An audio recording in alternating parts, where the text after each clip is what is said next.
রাতে আসছো কেন? তোমাকে দেখতে। কাল দেখা করতে পারতাম না? যে নিজেকে কষ্ট দেয় সে ভালো মানুষ না। আর আমি আমার মনের মানুষকে দেখার জন্য এতগুলো প্রহর নিজেকে কষ্ট দিতে পারবো না। আসছে অন্য কবি। দেখা শেষ।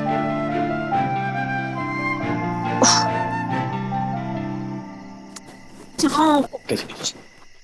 আমার কি? অক্সিজেন। অক্সিজেন।